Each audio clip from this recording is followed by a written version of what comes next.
Pag-clock ko, 711 pa. Yung tinignan ko, alas 2:27 ng madaling araw dumating. Super B12, tsaka yung Honey Aid lang. Hindi naman ako masyadong maano sa ano. Kasi sila pa rin ang ano ang gagawa ng kapalaran nila.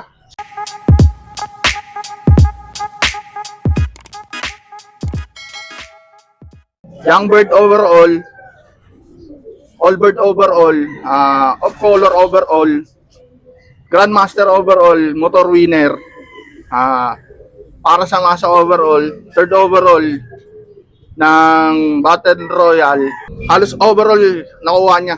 Okay, napakabangis nito mga kalapatids. Oh, grabe ang hinakot nito.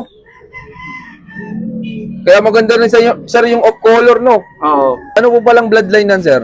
Bali bloodline nito yung ano, kay Sir Judsi, yung Vandenbroek niya. Lap winner din siya ng ano, ng Burgos. Lap winner siya, Burgos. Tapos sa kabilang club, nanalo rin na kayo sa kabilang club, sa FPR. Sabay sila, mga nanalo. Yung ibon niya, tago sa ibang lab. Hindi, bali, dalawang ibon yung ano, yung mga lahi ng pula, tsaka yung lahi ng kapatid niya. Buoys, no? Sabay na nanalo. Bali yung kapatid nito, umuwi ng last lap Santa Mercedes 2:27 AM ng madaling araw. Oh, buti na abangan mo yun, sir. Hindi, meron kasi ako ng CCTV. Kaya nakita ko, nireview ko CCTV. Kasi ano yan umabot ng day 2 yung ano, clocking ng club. Kasi late yung release ng last lap Santa Mercedes. Nagulat na lang ako, yung kapatid niya, nandito na. Pag-clock ko, 711 pa. Yung tinignan ko, alas 2:27 ng madaling araw dumating. Baka naman nasa bubong lang yan, sir. O galing landing talaga. Hindi, kasi nung bago kami bumaba, nung first day, sinilip namin yung bubong, wala naman. Ano oras kayo bumaba nun, sir? Bumaba na ako noon, 6:30 na Medyo madilim na. Medyo madilim na Tapos, yung second day namin, hanggang ano lang kami, hanggang 6:40. Dumating yung ibon, na-clock ko siya, 6:07. 711 yung speed niya. All sibling siya nito nung overall champion ko, sabay sila. Super set winner yung isa, ito overall champion. Yan, congrats guys, sir. Matindi pala itong mga lahian nito, sir, no? Adi yan, sir, ginawa mo ng breeder. Ginawa ko na siyang breeder.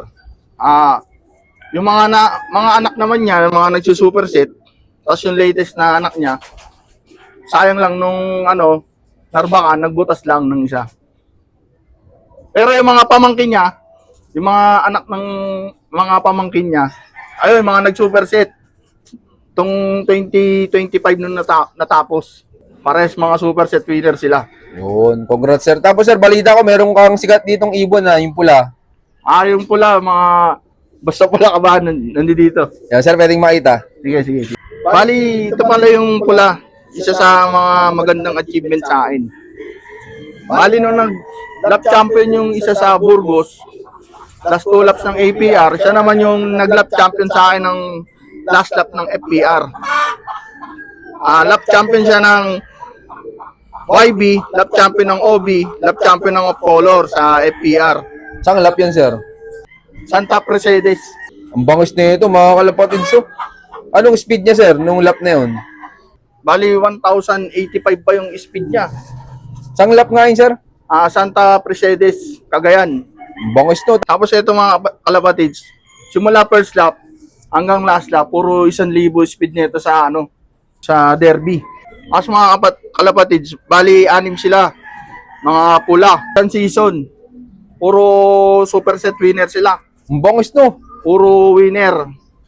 Yung isang kasabay niya, pulling winner ko din yun. Hanggang dulo. Puro 1,000 din ang speed. Kaya, binasyagan to, basta pula, huwag kang kabahan. Kahit smash, umuwi. Ayos, congrats ka, sir. Tapos, sir, pwedeng malaman anong diskarte mo dito sa loop mo kapag derby na? Diskarte ko dito pag derby na, sobrang higpit na ng disiplina ko sa kanila. Kailangan, pag pinalipad ko sila, lilipad sila ng mga, at least mga 1 hour. Paliliparin ko na sila. Tapos, pagbaba, kailangan pumasok agad. Hindi na sila tumatagal kasi para mabilis yung ano. Kasi ang labanan natin, oras eh. Tapos sa toss, bihira ako mag-toss. Pag naisipan ko lang mag-toss, more, mas, ako sa first fly. Ilang beses ka nagpapalipad sa isang araw, sir? Bali, nagpapalipad ako sa isang araw, bali tatlong beses, umaga, tanghali, hapon. Sa hapon, konti na lang. Pero sa tanghali, yung trick na trick araw, doon ako nagpapalipad. Tapos, sir, anong lap ka nagbibigay ng asawa sa mga panlaban mo? Hindi naman ako maano sa motivation. Sila lang mismo. Hinahayaan mo na. Hinahayaan ko lang sila kung sino yung magiging pares nila. Tapos, ikaw ba, sir, may sariling mix ka ng patuha mo? Wala naman, hindi naman ako nag-mix ng ano ko. Diyan lang din, bili-bili lang din ako ng mga patuwa. Tapos, sir, pwedeng malaman yung mga gamit mong supplements dito sa loop mo? Simple lang naman yung binibigay kong supplement sa kanila. Super B12 tsaka yung Honey Aid lang. Hindi naman ako masyadong maano sa kasi sila pa rin ang yung gagawa ng kapalaran nila sa ibon. Ano ginagawa mo pag Monday, sir, hanggang Friday? MWF, nagbibigay ako ng Super B12. Tapos sa Martes, Huwebes, Honey Aid. Tapos tubig, electrolytes lang. Tapos hapon, plain water ka, sir? Oo, plain water lang ako sa hapon. Nagamit ka ba, sir, ng pellet sa mga panlaban mo? Hindi ako masyado nagamit ng pellet sa mga panlaban pag derby. Yun, maraming salamat, sir. Tapos, sir, tingin mo, ano yung pinaka-importante sa pagkakalapati para manalo? Kailangan, consistent ka. Kailangan on time ka magpakain ng ibon. Paronday mo sila ng 3 beses sa isang araw. Tapos pag may time ka, pwede kang mag-toss. Kahit malapit lang. Toss. So, maraming salamat, sir. Tapos, sir, paano ka nakilala dun sa pula na may bansag na basta pula, huwag ka nang kabahan? Simula kasi nung 2023, nagpanalo yung pula ko sa dalawang club, APR tsaka FPR. Simula pooling hanggang derby, nagpanalo yung pula ko. Kaya binansagan siya, basta pula, huwag kang kabahan ng kumpare ko. Bali yung pula ko kasi doon galing sa kumpare ko yung bloodline na pula. Anong baseline nun, sir? Ang baseline nun is, Taiwan line tsaka kay Zero Roy. Kakumpare namin. Ang galing no, mula malapit hanggang dulo may speed.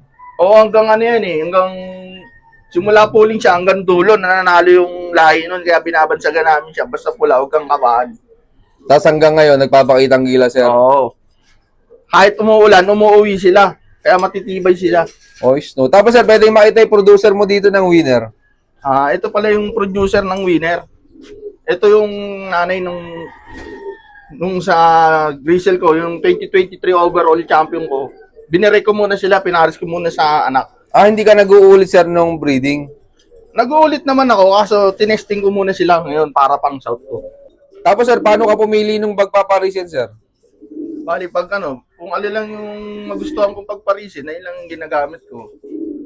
Kasi hindi naman ako naniniwala sa mga, mga wing churi. Kung ano lang yung kunyari, yung nanalo, sila yung pinagpapares ko. Winner sa winner. Winner sa winner na para subok na para hindi ka na rin kakabahan na naman kung matatalo man, at least may lamang yung porsyento mo na ipapanalo ng ibon dahil pare silang winner.